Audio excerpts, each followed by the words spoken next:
Welcome back to the show. Now, one of the most unexpected rap battles in history is underway. On the left, perhaps in more ways than one. That's Eminem. On the right, you get the idea. That's high-flying presidential hopeful Vivek Ramaswamy. This unlikeliest of spats began when Vivek went viral for rapping to Eminem's Lose Yourself at the Iowa State Fair. Everybody's joking now, the clock's run out, time's up, over, plow, snap back to reality. Oh, there goes gravity, oh, there goes rabbit, he choke. He's so mad, but he won't give up that easy. Now, Eminem's lawyers, after that, issued an immediate cease and desist letter banning Ramaswamy from ever doing it again, at least in public. So was Eminem right to protect the integrity of his work in this urban genre from appropriation by a wealthy politician, or has he lost himself? To debate all of it, I'm joined by Los Angeles, America's #1 Eminem impersonator on YouTube, Vincent Marcus. MAGA rapper Forgiato Blow, here's in Florida for us, and Outkick host Tommy Lahren, friend of the show, joining us from Nashville as ever. I will come to you first, Forgiato. Is the performance worth it? Was Vivek doing any good? I give him an 8 out of 10. I think Eminem needs to go back to reality, though. The real Slim Shady needs to stand up. You know, he made his whole career on bashing white America, picking on people to get on. He is the face of hate speech when hate speech even started. I don't see any problem with Vivek doing the song. I mean, does he have a problem with a man of color playing his music? No one in Detroit's ever played his music. He seems like he thinks his music is for drug dealers and drug users. White America bought his music, so there shouldn't be an issue. It's freedom of speech, I feel. Vincent, you're the #1 Eminem impersonator. What did you make of the performance? I thought it was great. 9 out of 10. Because he really had the, snap back to it. He had the Eminem boost honk, like that honk. Perfect inflection on there. So I really nice job there. Yeah, I think he did great. So why did Eminem not like it then?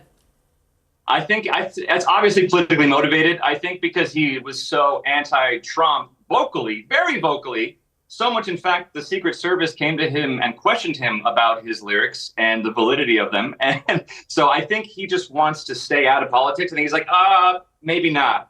I'm out. I think he learned his lesson on that for a little bit. Well, let's remind ourselves of the number of musicians that have banned Donald Trump, a certain former president, from playing their music at his events. Adele, Aerosmith, the Beatles, Bruce Springsteen, Eddie Grant, Elton John. I mean, I could go Pavarotti, Nickelback, Pharrell Williams, Phil Collins, Prince, Queen, R.E.M. I mean, it goes on and on and on. Tommy, what's all this about?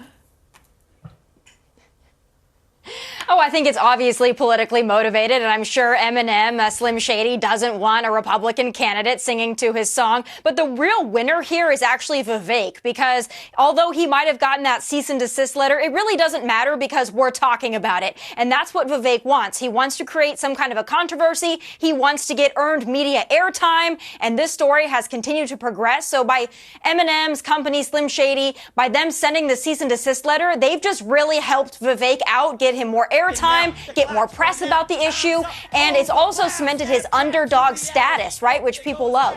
Yeah, I mean, you've got a point, Tommy. We're talking about it right now here on a show from the UK. It's got our attention that much. Forgiato, coming to you. I mean, Ramaswamy, he's had a life of some privilege compared to Eminem. He went to Yale and Harvard. Forbes says he's worth $950 million.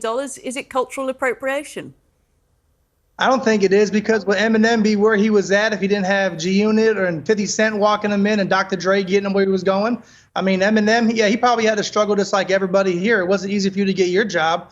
But, I think Vivek's doing a good job. Like we're saying, he's getting his name out there. Obviously, I'm voting Trump, but I like Vivek. I think he's doing a good job on the campaign trails. And, he did say he'll pardon Trump, so I like that.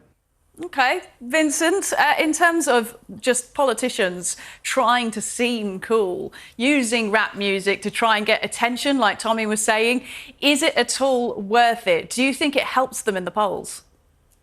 I think so. I mean, I really enjoyed the performance, and I think that it definitely did help, or it will, because, again, like Tommy said, we're talking about it. So, again, I think it's a nice tool for politicians to use to sort of gain some traction. But yeah, I think I don't see anything wrong with what he did. But again, if you get a cease and desist letter from Eminem, that's pretty gangster. That's cool. Like, that's cool in itself. So like Eminem, the biggest gangster of all time, was just like, you know what? Maybe want to pull back a little bit, maybe pull back. So that's cool in itself. Vincent, have you ever met Eminem? Has he ever sent you a cease and desist letter?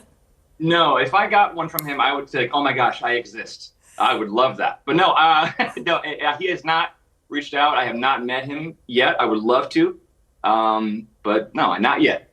Okay, all right. Well, maybe he'll watch this and maybe he'll get in touch with you and tell you what he makes of your impersonations. Look, Tommy, Sure. Politicians kind of trying to seem cool. Let's look at this latest clip we've got of a certain Ted Cruz. They're trying to go after and regulate ceiling fans. I got to tell you, it's hot in Texas. We don't want to get rid of our ceiling fans. And now these idiots have come out and said, drink 2 beers a week. That's their guideline.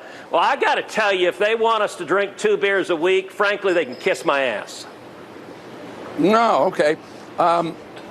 Left the news anchor there pretty speechless, Tommy. That is Ted Cruz getting some chaps, some cowboys behind him to all crack open a brewski at the same time and to prove what a down-to-earth guy he is. Does this kind of shtick work? I think it actually is pretty authentic to Ted Cruz to speak that way. I mean, he's a Texan, so I think that it resonates. And as long as he's not drinking Bud Light, I think that the Republican Party is going to be okay with it, as we know with the Bud Light controversy. So that's a sore spot for conservatives, being that the Bud Light boycott is still ongoing. But I'll say this, it really depends on your audience, right? So he's a Texan. That's the way Texans talk. Vivek, he's a young guy rapping. Although when they try to play up to this hip, cool attitude around an audience of like Iowa State fair goers, I'm not sure that it really resonates with that audience, but I think it's all about just being authentic. You know, if we've got Chris Christie up there rapping 50 Cent, I'm not sure that that's going to do well for him. So it depends on the time, the place, and the person. If you've got a natural swag, you can do it. And let's not forget that Donald Trump over the years has been in dozens of rap songs. So he's actually the OG of this. Before they hated him, they loved to rap about him. Well, how about Trump rapping? This latest clip that has appeared online, an AI-developed Trump rap track that's topping the charts. They tryna lock me up, but I'm plugged in HEL. Got homies doing life in jail, they living in hell. These DAs acting silly, my mugshot is worth $1 billion. So some merchant made $1 million, shot McMillie out in Philly. Shot the baby, shot the Sosa, Benny Butcher. Them my rollers called me racist, but these rappers riding with me, them my soldiers. Borgiato, is that any good in your mind?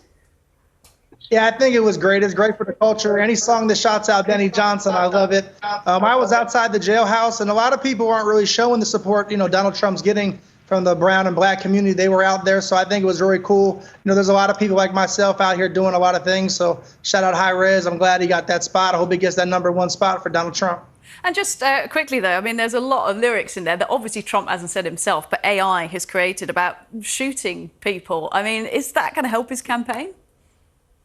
I didn't hear anything in there about shooting anybody, so I didn't hear that. But I think it just, sometimes people just got to laugh and have fun, right? Everything's so serious. People weren't worried about Eminem when he was talking about robbing, killing, and shooting every gay person in America. Now they're supporting him. So, I just think that song was great. I like the song. Eminem not running for president, though. Obviously, Trump didn't create that song himself. It's AI generated. Maybe I misheard the shooting thing. I'll take it back and listen again. But one thing we do want to listen to again, and this is with Vincent in mind, very carefully. Let's once again listen to Vivek Ramaswamy rapping Eminem. Everybody's joking now, the clock's run out, time's up, over, plow, snap back to reality. Oh, there goes gravity, oh, there goes gravity, choke. He's so mad, but he won't give up that easy. Now, Vincent, America's Got Talent, that's what you were involved in. You're America's #1 Eminem impersonator. How should he have done that better? Give us a go. Very close to it, but you got to hit that, you got to hit that. Because he starts off with the whisper, right? But if he starts to get mad, he goes back to slam, stage 2. But then when he starts to get really pissed off, he starts to scream. It's lose yourself in the music the moment you want it. You better never let it go. You only get one shot. Do not miss your chance to blow. This opportunity comes once in a lifetime. You better. So that's how I would have done. Very good. Very, very good. You've got, you've got us convinced too.